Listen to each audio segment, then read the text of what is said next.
ओम शांति। ये 13 दोष ऐसे हैं जिसके जीवन में होंगे अगर तो उस आत्मा की सद्गति नहीं हो सकती है। अगर जिसके अंदर ये 13 दोष हैं जिस आत्मा के अंदर, तो उस आत्मा की निश्चित ही दुर्गति होगी। परमात्मा शिव आए हैं हम आत्माओं की सद्गति करने, तो हमें दुर्गति में नहीं सद्गति में जाना है। इसलिए हमें अपने अंदर चेक करना है। अगर ये दोष हैं तो हमें इनको निकालना है। परमात्मा आए ही हैं हम आत्माओं को संपूर्ण बनाने, निर्दोष बनाने। आत्मा के अंदर कोई भी पाप कर्म ना हो, ऐसा कोई भी दोष ना हो जो उसको आगे बढ़ने में बाधक हो। और जिसके जीवन में ये 13 दोष होंगे उसके जीवन में कभी सुख, शांति, ऐश्वर्य, आराम नहीं होगा और उस आत्मा की दुर्गति निश्चित हो जाएगी। तो आज आपको इसको सुनना है और चेक करना है, और अगर आपके अंदर ये है तो उसको आपको आज से ही निकालने की कोशिश करनी है। जो पुण्य आत्मा बनने चाहते हैं, जो शिव बाबा की श्रीमत अनुसार चलना चाहते हैं, और बाबा जो सतयुग की राजधानी के लायक बनाने के लिए आया है, अगर उस मार्ग पर चलना है, उस राज्य में जाना है जो शिव बाबा स्थापन करने के लिए आया है, तो ये दोष हमारे अंदर नहीं होने चाहिए। और अगर ये दोष किसी भी आत्मा के अंदर हैं तो हमारे पुण्य कर्मों को भी नष्ट कर देते हैं। आप दुख चिंता से ग्रसित होकर और बड़ा दुखमय जीवन व्यतीत करेंगे और दुर्गति हो जाएगी, गति बिगड़ जाएगी। तो आज आप इसको नोट कर लीजिए अपनी डायरी में, और बार बार सुनकर आप इन दोषों से बचने की कोशिश कीजिए। सबसे पहला, अपनी बड़ाई, अपनी प्रशंसा कभी अपने मुख से नहीं करना है, नहीं तो आपकी बुद्धि गिर जाएगी। अगर आप ईश्वरीय मार्ग में चलते हैं तो जब बुद्धि गिरी हुई हो जाती है तभी व्यक्ति अपने मुख से अपनी बड़ाई करने लगता है, और ये दोष बहुत आयत है, ये बहुत प्रभावशाली है। अपनी बड़ाई मारना आजकल ये हर किसी की आदत हो गई है।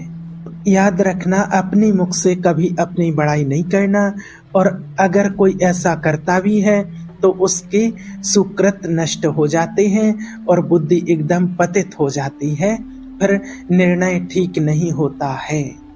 हम जो बुद्धि से निर्णय लेना चाहते हैं वो फिर निर्णय नहीं कर पाते हैं। अगर हमारा सारथी, हमारा ड्राइवर मूढ़मती हो तो कहीं भी हमको गिरा देगा, एक्सीडेंट कर देगा। तो नहीं कि फिर बुद्धि वो भ्रष्ट सी हो जाती है, गिर जाती है, निर्णय करने के लायक नहीं रहती है। अपनी प्रशंसा अपने मुख से करना, जो शिव बाबा ने हम बच्चों को बताया है कि हमारी जो बुद्धि है उसमें निर्णय शक्ति पावरफुल होना चाहिए, और ऐसा करने से फिर हमारी बुद्धि में वो पावर नहीं रहती है। दूसरा, लोलुपता, ये वृत्ति नहीं होनी चाहिए। हम ईमानदारी से चलेंगे, सदमार्ग पर चलेंगे, और धर्म के सदमार्ग पर चलते हुए जो हमें प्राप्त होगा उसी से हम अपना पालन पोषण करेंगे, परिवार चलाएंगे। आपके बच्चे स्वस्थ होंगे, बुद्धिमान होंगे, परिवार में बहुत सुख और शांति होगी। भले दीपक की तरह जलो, कम जलो, रोशनी कम हो, लेकिन बहुत काल तक चलोगे, बहुत काल तक चलोगे, आगे बढ़ते जाओगे, लक्ष्मी की भी कमी नहीं होगी, आपके घर में बहुत काल रहेगी। ये नहीं कहते कि बहुत रहेगी, लेकिन नहीं, जितनी भी है उतने में ही संतुष्ट रहोगे और बहुत अच्छे से चलोगे। भले कम है तो भी संतुष्ट रहोगे। लोलुपता करोगे यानी कि हिंसा, कपट, छल, चोरी, अगर ऐसे धन आ जाए, इस प्रकार से धन आ जाए, तो धन तो आएगा, लेकिन वो आएगा जैसे हैलोजन होता है, हैलोजन की तरह एकदम प्रकाश करता है। हैलोजन बहुत प्रकाश करता है और फिर फ्यूज हो जाता है, बिल्कुल अंधकार करके चला जाता है। तो ऐसे ही धन भी आएगा और बिल्कुल अंधकार करके चले जाएगा। जो सुख के हित हैं, जो शरीर, परिवार, बच्चे, पत्नी, उसको देख करके रात दिन जलोगे बिना आग के, ऐसे उनके आचरण हो जाएंगे, ऐसे उनके दिमाग हो जाएंगे, ऐसा उनका व्यवहार हो जाएगा। ये लोलुपता है। अगर किसी भी आत्मा के अंदर ये भाव है तो उसको नष्ट कर देना है। तीसरा, यदि आपका कहीं अपमान भी हो जाता है तो उसको आपको सहन करना है। इससे आपको जीवन में बहुत लाभ मिलेगा। और जो तनिक भी अपमान होने पर बहुत क्रोध करते हैं, बहुत क्रोध में आ जाते हैं, दूसरे का अपकार करने लगते हैं, ये आपके जीवन में आपका पतन करा देगा और आपको फंसा देगा। आपका हृदय जलेगा, अर्थव्यवस्था आपकी नष्ट होगी और परिवार भी आपका दुखी होगा। जरा से अपमान की संभावना में आप किसी से भिड़ गए, ये प्रवृत्ति आपका पतन कर देगी। शिव बाबा ने तो कहा ही है, मान अपमान निंदा स्तुति सब में हमें एक जैसा रहना है। और अपमान होने पर क्रोध आता है। क्रोध में आकर अगर कुछ और बात बढ़ जाती है, लड़ाई झगड़े बढ़ जाते, फिर केस होगा, क्या क्या होता है वो सब जानते हैं। अर्थ धन सब हानि होती है। और अगर आप सहन कर गए और अगर सहन कर गए तो उसके लिए भी, आपने अगर सहन कर लिया तो सामने वाले के लिए आग बन जाएगा। किसने सहन कर कैसे लिया है, इतना कैसे सहन कर लिया है। तो हमें दंड देने की जरूरत नहीं है, उसका कर्म ही उसको दंड दे देगा। जो देता है वो उसके पास लौट करके जरूर आता है। आपको शांत रहना है। चौथा, निरंतर क्रोध और उसका चिंतन। अगर बैठे बैठे हम क्रोध का चिंतन करते रहते हैं, क्रोध का चिंतन और दोषियों का चिंतन हो रहा है, दोष भरी बातें हो रही हैं, दोष भरी क्रियाएं हो रही हैं, उन्हीं का चिंतन करके जलते रहना है क्रोध से। तो शिव बाबा ने तो पहले ही हमें क्रोध से कितने नुकसान होते हैं वो सब कुछ स्पष्ट बताया ही है। तो क्रोध का त्याग करना है, अंदर से प्रायश्चित करना है। और व्यवहार में भी क्रोध को आप जीतना सीखें, पीना सीखें।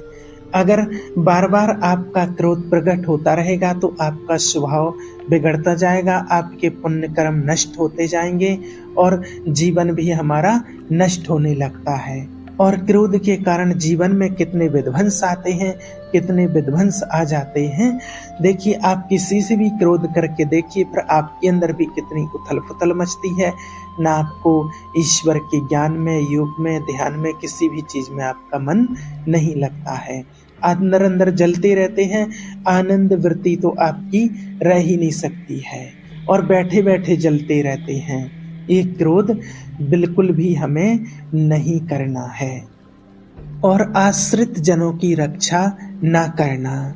अगर कोई मदद के लिए आपके पास भाग करके आता है, कोई पशु पक्षी किसी प्रकार से, या कोई मनुष्य, अगर आप उसकी मदद कर सकते हैं, आप समर्थ हैं, रक्षा कर सकते हैं, तो उसकी रक्षा जरूर कीजिए, उसकी मदद कीजिए।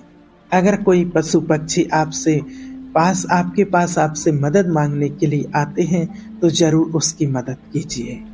अगर आप उसको मार देते हैं, वो आपके पास मदद के लिए आया है, या मरवा देते हैं, तो इससे भी हमारे सुकृत नष्ट हो जाते हैं, पुण्य कर्म नष्ट हो जाते हैं। ये दुर्गति का कारण बन जाता है।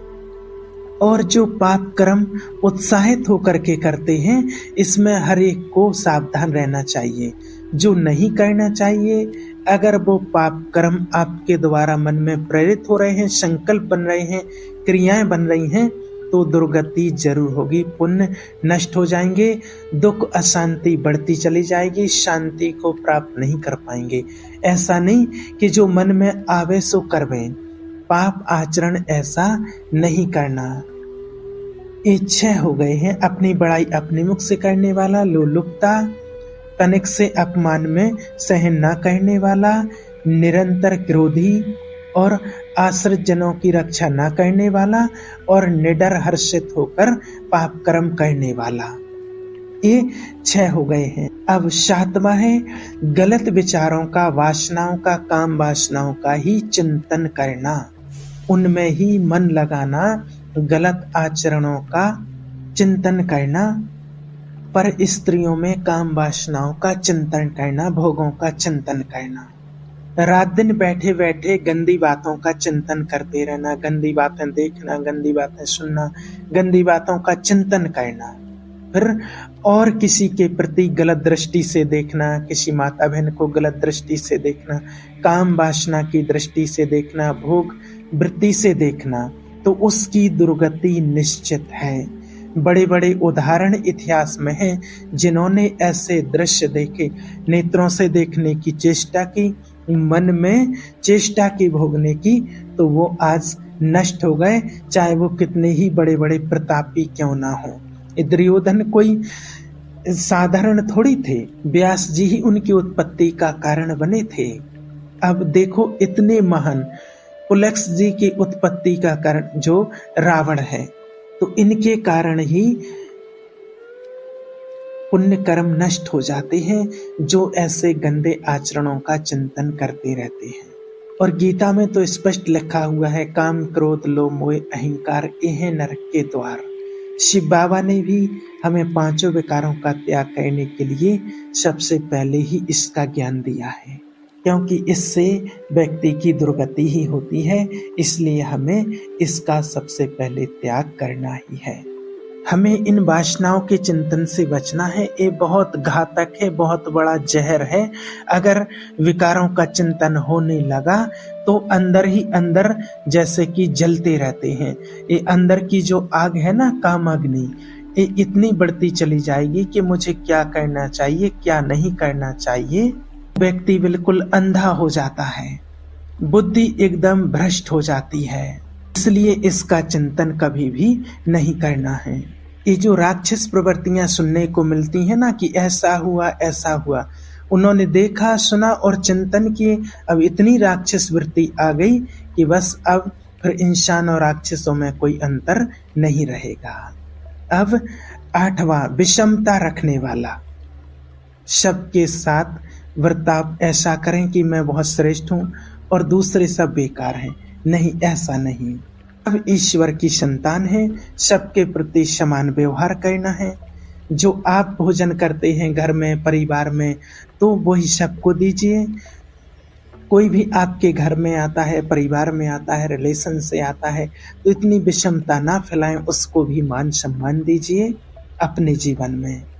आप सबके निंदा के पात्र ना बन जाएं, ऐसी विषमता नहीं करनी है। हाँ, सबके प्रति अलग अलग होता है, पिता के प्रति अलग प्यार, पुत्र के प्रति अलग, भाई के प्रति अलग, सबके प्रति होता है, लेकिन हमारे अंदर विषमता नहीं होना चाहिए। जो विषमता पर विजय प्राप्त कर लेता है वो इस संसार में बहुत सुखी हो जाता है। अगला है 9वां, अत्यंत मानी होना। जहां आपके पुण्य नष्ट होने लगेंगे, ये बहुत नीच प्रवृत्ति है।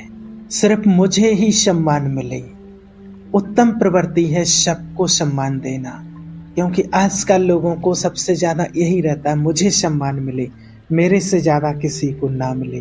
तो ये भी अच्छी प्रवृत्ति नहीं है, इसका भी हमें त्याग करना है। 10वां है, दान देने की बात कह करके मुकर जाना या दान दे करके पश्चाताप करना। ईश्वर अर्थ दे दिया है, उसके बाद फिर जल रहे हैं, अंदर ही अंदर चिंतन चल रहा है कि हमने इतना दे दिया है, इतना लगा दिया है, या इस चीज का भी चिंतन चल रहा है, या अंदर अहम आ रहा है कि मैंने इतना किया है, ईश्वरीय कार्य में इतना लगा दिया है, तो दिया। उसके बाद अगर पश्चाताप हो रहा है तो उससे तो सबसे बड़ा पाप हो रहा है, उससे तो आपके पुण्य कर्म नष्ट हो रहे हैं। अगर दान दे करके पश्चाताप कर रहे हैं या दान देने की बात कह करके मुकर जाना, आपने कह दिया मुझे ईश्वरीय कार्य में इतनी सेवा करनी है, धर्म के मार्ग में इतना लगाना है, और उसके बाद फिर मुकर जाना, तो उसके लिए ब्याज सहित देना होगा, नहीं तो ये दुर्गति का कारण बन जाएगा। इसलिए ऐसा नहीं बोलना चाहिए, बहुत सोच समझ कर बोलना चाहिए। 11वां है, अत्यंत तृपण होना। ना परिवार को सुखी कर पा रहा, ना अपने को सुखी कर पा रहा, एक एक नोट, एक एक सिक्का, एक एक रुपया बैंक में जमा करते जा रहे हैं। देखिए, धन की वास्तविक गति यही है कि खुद के लिए और परिवार के लिए अपनी उसकी अनुकूलता प्रदान करो, उसमें से कुछ हिस्सा कुछ ईश्वरीय कार्य में लगाओ, वो भी ऐसे के लिए जो आपको लेने की बदले की भावना ना हो कि मैंने इतना कर दिया है और उसके बदले में मुझे इतना मिले। नहीं, उससे कभी लेने की भावना ना हो, एहसान की भावना हो कि मुझे कुछ मिलेगा इसके एवज में, ऐसी भावना किसी भी प्रकार की नहीं रखनी है। नहीं तो फिर ऐसे में अगर जो व्यक्ति ऐसा करता है तो ना धर्म का सुख मिलता है, ना परिवार का सुख मिलता है, और ना जो धन है उसका सुख मिलता है।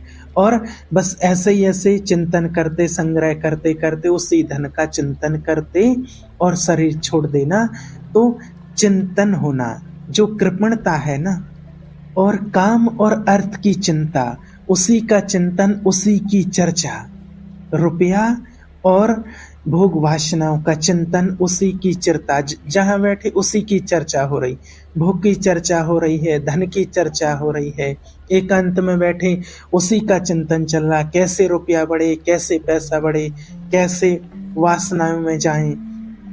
अब धर्म से आए या अधर्म से आए रुपया, उसकी कोई चिंता नहीं है। चाहे भोग न अधर्म हो धर्म हो, उससे कोई मतलब नहीं है, तो वो आपका धर्म नहीं होगा। और अगला, जो बालक, स्त्री, पति या पत्नी या असहाय, इनकी रक्षा ना करके अगर उनको हानि पहुंचाता है तो उसकी दुर्गति भी निश्चित है। मान लीजिए पति पत्नी में कोई कटु वचन बोलते हैं, क्रोध आ जाता है, ऐसा स्वभाव है उनका, तो बना तो वो आपके प्रारब्ध से ही है, आपके कर्मों से ही संयोग बना हुआ है, तो उसके साथ भी लड़ाई झगड़ा करते रहते हैं, शादी के रूप में उतर जाते हैं, मारपीट करने लगते हैं, तो और कहानी बिगड़ जाती है। बालक है, अगर उसको तो देखो कोई ज्ञान नहीं है कि अच्छा बुरा क्या होता है, वो आपके साथ अच्छा व्यवहार कर रहा, बुरा व्यवहार कर रहा, अगर उसको ज्ञान नहीं है तो आपको उसकी रक्षा करनी है, उसका शोषण नहीं करना है। तो कोई असहाय है, बालक है, पत्नी है, स्त्री है, तो उनकी रक्षा करनी है। घर में माता पिता होते हैं, असहाय होते हैं, वो वृद्ध हो गए हैं, उनकी बुद्धि बिगड़ गई है, आप उनकी सेवा करते हैं, फिर भी वो आपको गाली देते हैं, अशब्द बोलते हैं, लेकिन उसके बावजूद भी आपको उनकी सेवा करनी, उनको दंड नहीं देना है, उनको मारना नहीं है। अगर आपने इन दोषों को स्वीकार किया तो निश्चित आपकी दुर्गति होगी, फिर आपको कहीं शांति नहीं मिल सकती है। इसलिए इन दोषों को बार बार सुन करके और ये अंदर चेक करके कि कहीं है तो नहीं, और अगर है तो उसको आज से ही बिल्कुल निकाल देना है, इन दोषों का त्याग करना है। हमें ईश्वर को याद करके, शिव बाबा से शक्ति लेकर के, और हमें इन दोषों को निकाल देना है, जो शिव बाबा ने पहले ही बताया है कि हमें काम, क्रोध, लोभ, मोह, अहंकार, इन 5 विकारों से ही ये दोष बने हुए हैं। ये थोड़ा बस विस्तार से बताए हैं, इसलिए इनको बिल्कुल त्याग देना है, इनका त्याग करना है। ओम शांति।